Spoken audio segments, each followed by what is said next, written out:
Let me introduce the two members of our panel who have not been introduced yet. This is Todd Wagner. Todd is the senior pastor at Watermark Church. They have 3 campuses here in the Metroplex, main campus over in Dallas, and he is the founding pastor of that church.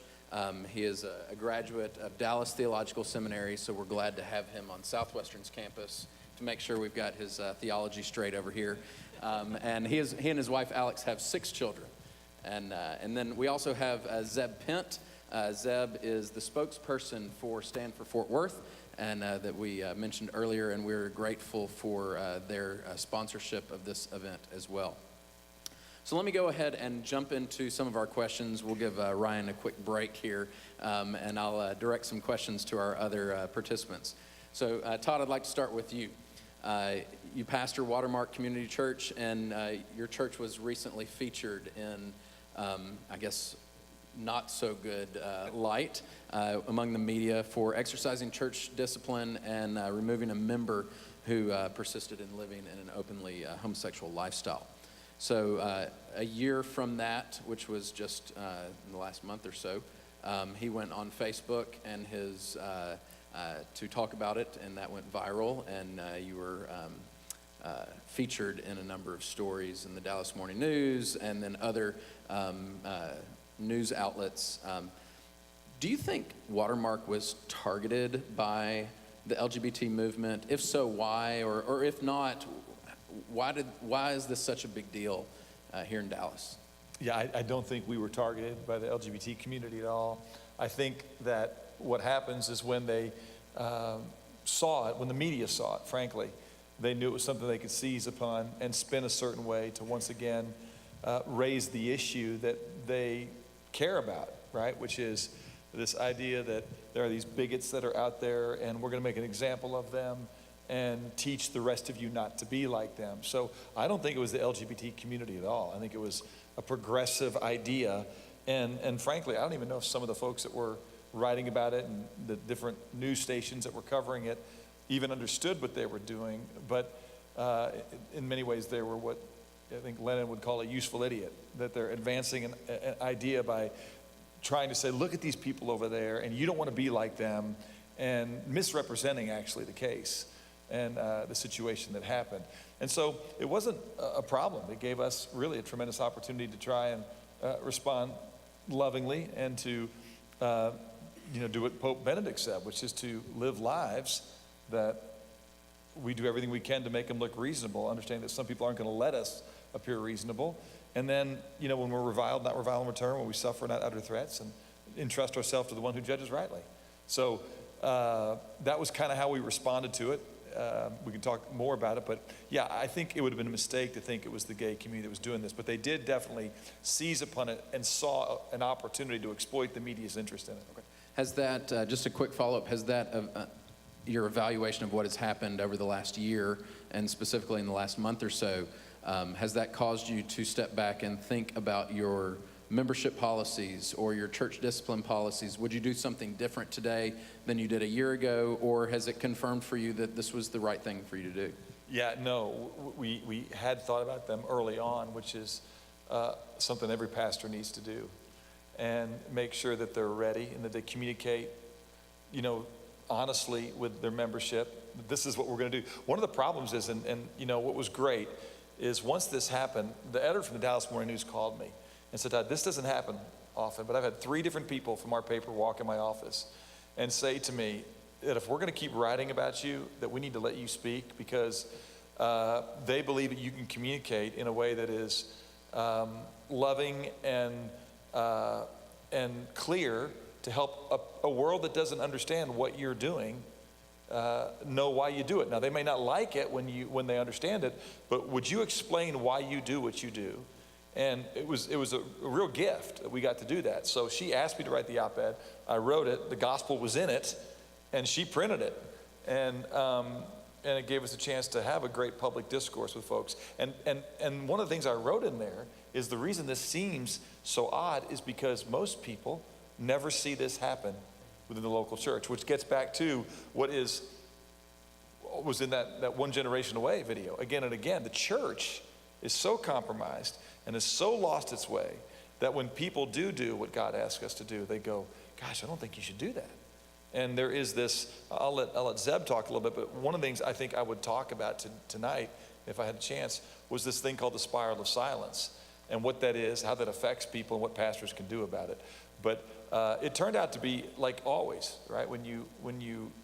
God has all authority, and what looks like is a woman accusing you of rape and you getting thrown in jail is God at work.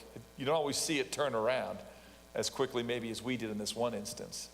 But you just got to have that deep sense of, hey, first of all, if you did go about this wrong, you want to seek forgiveness and acknowledge the mistakes you made in the communication, okay? But if you've done what you should do, then the righteous are bold as a lion, but the wicked flee when no one is pursuing them. All right, Zeb, you've been active here in the Fort Worth community with Stand for Fort Worth over the last 6 months or so, dealing with the Fort Worth ISD transgender policy. What have you learned from living in the trenches, dealing with that issue, and have you received any backlash personally from that? I would say the first thing I've learned is how to ask God to go before me into tense situations. I've spent a lot of time on my knees in the last 6 months, but I think more so is that I've sat under Pastor Todd's teaching for the last few years. He teaches the whole faith with works concept, and I have seen that standing up for truth has opened up an opportunity for ministry to the LGBT community. I've been able to share my faith with transgendered people. I've been able to share my faith with open homosexual people. I've been able to share my faith with closeted homosexual people. I've been able to have conversations that I would have never had I not stepped into that, to the gap, so to speak, and do my best to speak the truth in love. And if I could give anyone encouragement tonight on anything that I've done, I'm the furthest thing from a worthy messenger. But there's such a thing in the city called public comments. And I've been given 3 minutes at a time to speak into public microphones. And you have a captive audience. I mean, there's a certain, I can only imagine how you feel, Pastor Todd. I mean, I was given 3 minutes. The only difference between you and Ryan is that you don't lie and say you're only going to take 20 minutes. But, sorry. Well, in City Hall and in the school board, there's a clock right up there. You're given 3 minutes to speak truth, and I focus on the law. And I would have people come up to me afterwards and say, are you a lawyer? And I would say, no. And they would say, you focus on the law. Why do you focus on the law? And I say, well, let me show you what the law points me to. It points me to the fact that I'm in need. I'm in need of a Savior. And I fall short of that law. And so many times, especially when speaking to a transgendered individual or someone of a different identity, sexual identity, the conversations were, as you can imagine, entirely awkward. You could have parked a city bus in the moments of silence. And I think when we step out in faith and allow the Lord to minister through those moments of silence, those terribly awkward moments of silence, that he rewards that faith. And so in terms of personal backlash, you asked, a few dirty looks around town, but so far I wear them as a badge of honor. And this might be a good place just to dive in on that one idea, that spiral of silence. That's a phrase that was adopted by a sociologist, Elizabeth Noel Newman, who was a propagandist within Nazi Germany.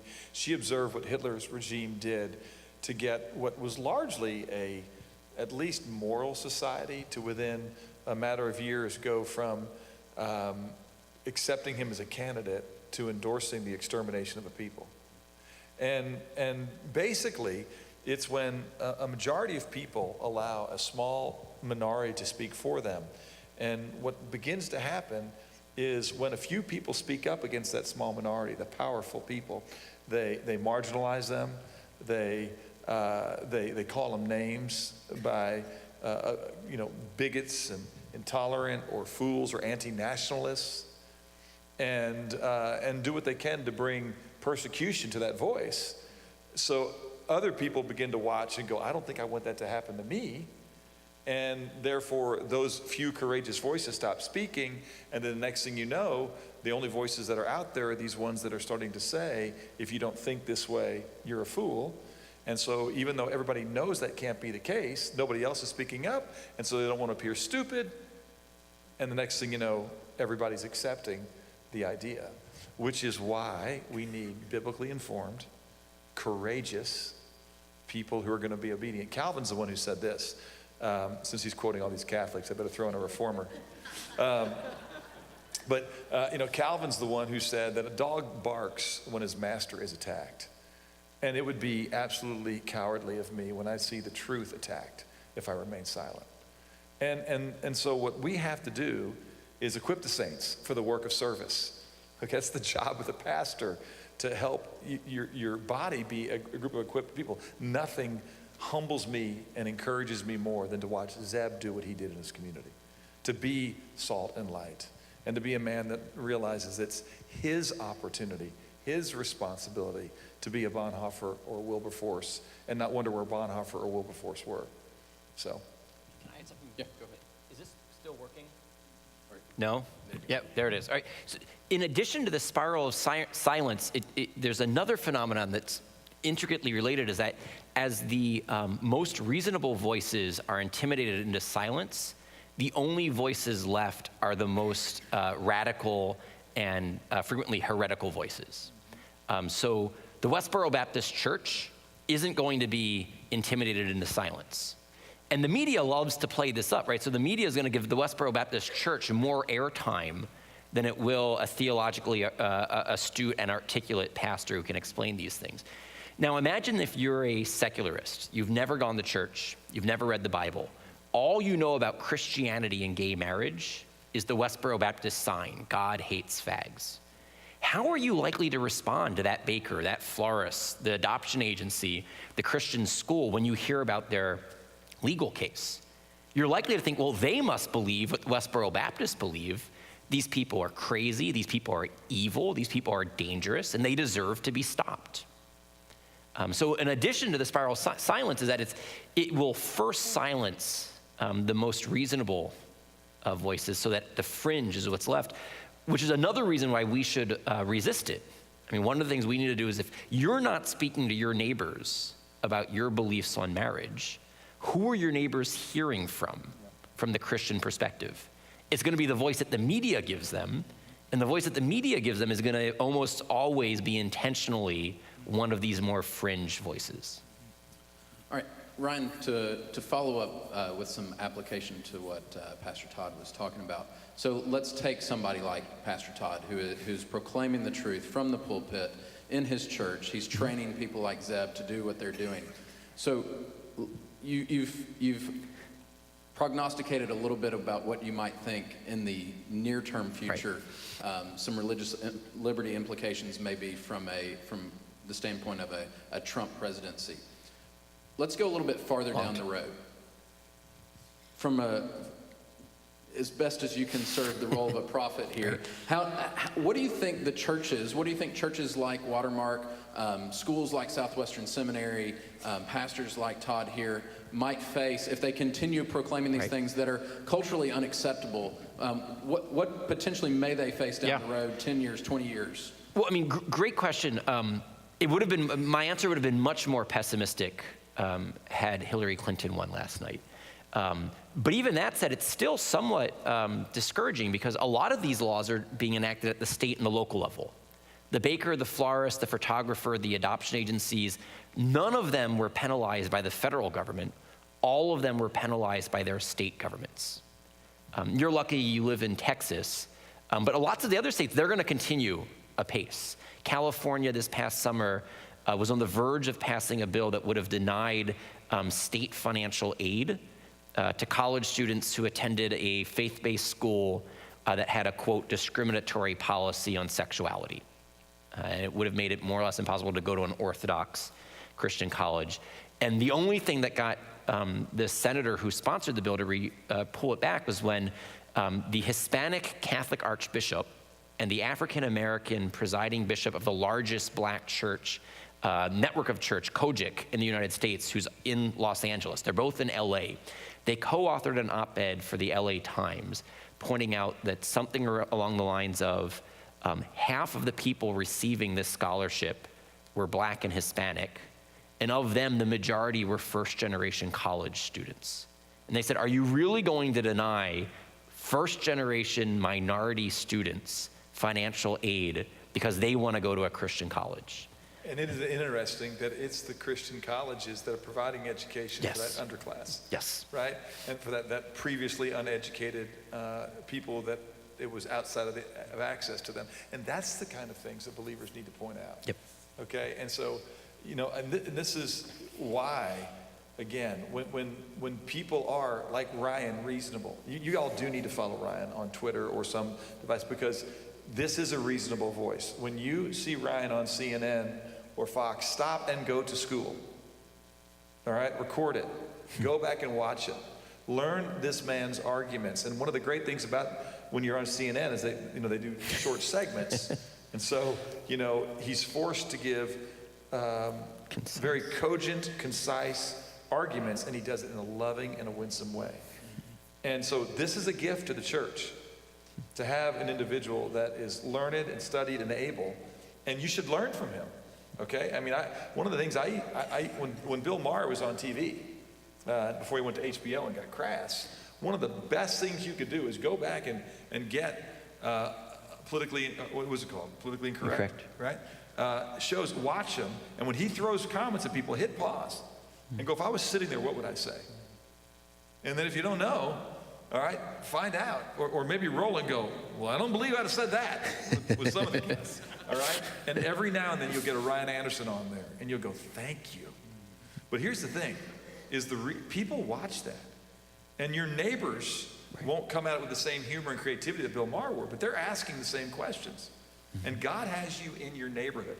You know, politics is downstream from culture. Culture's not downstream from politics. And culture is downstream from faith. And so it is incumbent upon us to influence our culture. That is a biblical idea. That's what salt and light means. So we have a tremendous responsibility. The fact that you all are here on a Wednesday night says a lot about you. But you need to multiply your kind, encourage others, and model it for people. Because obviously you understand what's at stake. Watch that movie and then get yourself educated. So what are you doing at Watermark to specifically train people in your church? Or what would you suggest other pastors and other churches do to specifically train people in their church to understand the issues of religious liberty and to be able to verbalize a cogent, loving statement on these issues in society? Zeb, you want to answer that? I mean, I mean, just in terms of how we communicate on Sundays, right? I mean, we're teaching from God's Word, but we're teaching God's Word in the context of the culture that we're in. And so I'm sharing stories. I'm explaining how this is relevant to an issue. I'll give you one quick example. When I was teaching, we have a ministry on Tuesday nights called The Porch, which is to our millennials. So about 3,500 millennials in Dallas and Fort Worth, maybe 4,000 millennials in Dallas and Fort Worth, gather with us every Tuesday. And we were doing a series called Summer on the Mount, when we took them one summer through the Sermon on the Mount. And they asked me to teach the section of Matthew 7, 1 through 5, which talked about judge not lest you be judged. And so I just walked them through. This was not long after it was in the heels of Bruce Jenner winning the Arthur Ashe Award, okay? And I just explained to them the difference between being judgmental and making judgments. And I said, guys, and this is the thing, is millennials they've grown up into this culture where they don't want to look stupid or mean, okay? What you say the bumper sticker said? Mean people suck. Yeah, mean people suck. And they do. No one wants to be mean. But what I just said to them, I go, guys, you know, you guys all know the phrase, friends don't let friends. And I kind of waited for 4,000 young adults, and they looked at me, I go, it's drive drunk, people. It concerns me. Like 3 of you knew, okay? Budweiser spent millions of dollars, okay, to teach you this. Friends don't let friends. And then they started to say drive drunk, and I go, cut their penises off because they think they're a girl. And I said that, okay? And I mean, at first there was just like, oh my goodness, what did he just say? And then they erupted into laughter.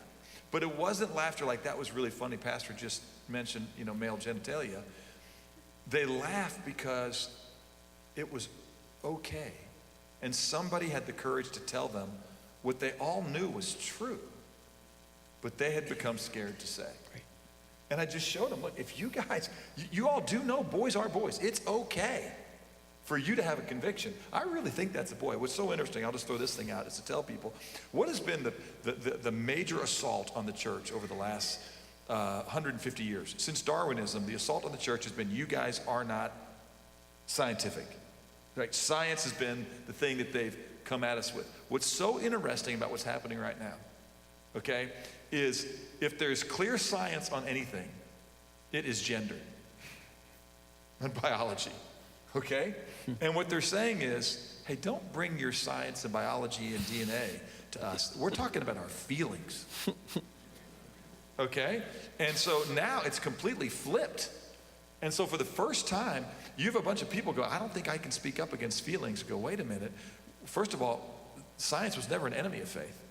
Okay? Faith went beyond science, and we need to learn to answer that. But now we need to help them understand, hey, buddy, if you let your feelings run away with what you think is right, just like when a drunk person drives, it's going to end in a tragedy for you and probably for others. If you let your feelings run away sexually, and you know, and so you need to help equip them on that. But when I shared that, the reason I say that is because when I shared that, it was like they were relieved, like somebody told them, you're right, child, the emperor has no clothes. And it wasn't like, shh. It was like, speak up, and I'm going to speak up with you. He's buck naked, and it's a shame. Because people, it's amazing how quickly we can sit there and watch all of a sudden how people start to say these things, and then in a very short amount of time, we start to kill those things and not speak up. And you would go, how in the world can that happen? And it happens when there's a lack of courageous leadership, a lack of biblical teaching, a lack of a biblical worldview on theology and anthropology. And so if the pastors aren't equipping the saints for that, what are they doing? And that's the problem with our country, a weak, feckless, uncourageous, unbiblical church.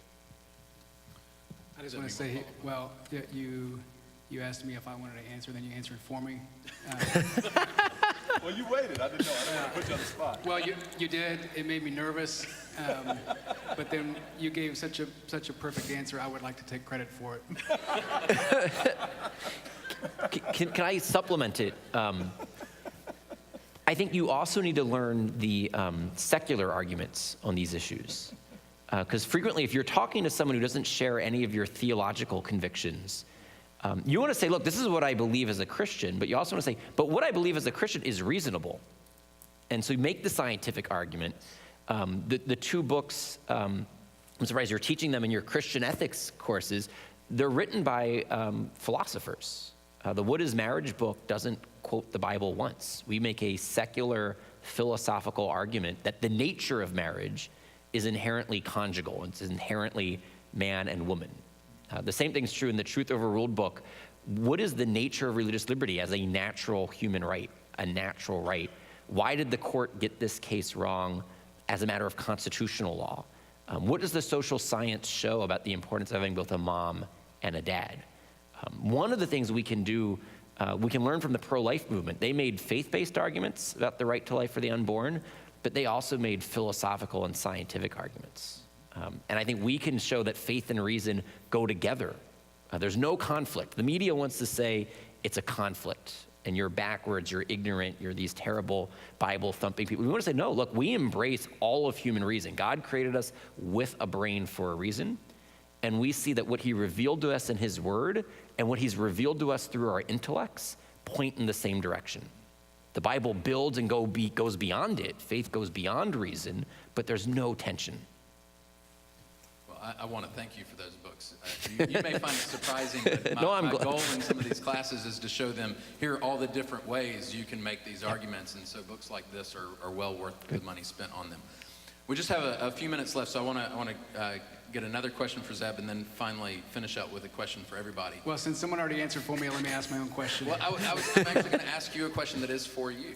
Oh, so that great. nobody Well, else can answer, because this is about stand for Fort Worth. Okay. Well, So maybe I can handle it. what's If next? not, Todd can. You spent most of the spring and over the summer dealing with the Fort Worth ISD, transgender policies. What is next for Stand for Fort Worth? I feel like the calling that I received early on in this, when I got the phone call of what the Fourth ISD had done in late April, was to raise up righteous leaders in my city to run for elected office, specifically for the school board. There are 5 seats that are up for re-election next May, and it takes an average of 850 votes to win a seat on a school board that affects change for 86,000 kids. Wow. And back to when I got that first call, it was in the middle of my, I have 2 boys, 2 and 4, in the middle of my 4-year-old's birthday party. And there were 20 kids in my backyard. And I felt the Lord upload a passion in my heart for the kids that are in our city. They are the future of our city. But I looked at the healthy kids in my backyard, and I thought, we can spend so much money, participating in co-ops or home education or private schools, but we're such a small minority that we can only protect our. I'm going to protect my boys forever. I think of, as they get bigger and bigger by the day. I know they're going to graduate high school. They're going to be gone before too long. And I think there's going to be a massive head-on collision with the 86,000 and then that small minority of kids that are being educated privately or in the home. That this is a way that I and that we as a community can protect our children. So our goal is to raise up righteous leaders. It's easier said than done. Connecting the dots has proven to be difficult. If any of you in this room want to run for districts 1, 4, 7, 8, or 9, we would love to talk more. But our work is cut out for us. But that's step 1. All right, final question. This is directed towards all of you, so we'll just start with Ryan and work our way down the line here. How urgent is the attack on religious liberty in our society, and why should we have 3,500 people in this auditorium right now to talk about it? So I would say it's very urgent. It's urgent because all 3 of those kind of changes I mentioned won't be affected very significantly by yesterday's election, right? The underlying trend lines about the changes in the nature of religion in the United States, the change in the role of the government in the United States, the changes in the sexual revolution, all 3 of those trend lines are treading in bad directions. And even though yesterday's election didn't go as bad as it could have gone, I don't think we should fool ourselves. President Trump isn't going to be particularly concerned with any of those 3 issues. Look at his own past life and on religion, on big government, and on the sexual revolution. He's part of those tread lines going in the wrong direction. And so I just think our cultural work is even more challenging than the political work. How to foster vibrant Orthodox faith communities, how to return government to its limited purposes, how to form the next generation with a proper moral imagination about the human body and human sexuality, and not what came out of the sexual revolution and what Hollywood sells. To my mind, those are probably the most urgent things we could be doing. I think if the church is guilty of anything, the believing community is guilty of anything in this, it's especially in this election, it's that we've put our too much faith in a Supreme Court and not a sovereign God. I think when I look back at, we can look back at Roe versus Wade and look at the justices that voted, 5 justices that voted in favor of Roe. They were appointed by Republicans. I think fast forward the clock to last year when marriage became genderless. One of the deciding votes was Anthony Kennedy. It was put on the court by the great Ronald Reagan. So I think that our faith has to be in a sovereign God. We have to be willing to stand up, to apply works to our faith, and speak up in the public square. We have our work cut out for us as a body. I believe that persecution is real, obviously in the body, but in the city. When you look at city ordinances that have been passed in Fort Worth, Donald Trump will have nothing to do with ordinances that have already been passed in the city of Fort Worth. Thinking through really the simplicity of this entire presidential campaign. I was thinking last night that we should come up with our own campaign, make Fort Worth great again. Mm-hmm. We have a lot of work to do, and it's not going to happen from the White House. It's going to happen starting in our churches, and the body needs to raise up and speak up. Edmund Burke, a great abolitionist reformer in England, is the one that said, all that's required for evil to triumph is for good men to do nothing. We do live in a world that there is a deceiver and a liar, and he'll step into space. Evil takes the space when righteousness isn't there, when light's not there. That is the definition of darkness. And so let's just say we've got great freedom, and let's just say we have no imminent threat on religious liberty, which is absolutely not the case. Okay? You have to do what you're supposed to do. If you abdicate your spot, you're going to get darkness. And so it's always an issue. Jefferson said, back, at the formation of our country, he said it's this natural order of things for freedoms to shrink and for government to grow. And here we are a number of 100 years later, and every time you've got new legislation, and when we believe that our freedoms come from government's generosity, as opposed to God's sovereignty, which is the prevailing view, okay, and that continues to increase, you're going to see a world that keeps infringing upon the human dignity and the joy and the beauty of life as God intended. So I would tell us it's always at threat, because there's always an enemy who wants to steal, kill, and destroy. And the great news is, for us, that the greatest evil in America is the dead and effective church. So that means we don't need to get anybody elected. It means we don't need anybody appointed to the Supreme Court. It means if we're the problem, we can fix the problem. And we can become holy people who love our God, and walk with him and yield to him and preach the gospel, share with our friends, and make disciples. That's how this thing's going to turn. Well, please join me in thanking Todd Wagner, Zeb Pent, and Ryan Anderson for joining us. As you leave tonight, I want to encourage you, there are some tables in the lobby in the back, and you can sign up, be on the mailing list for Stand for Fort Worth. First Liberty has some resources at their table as well. I know many of you probably didn't get as much sleep as you would like last night. You stayed up a little late.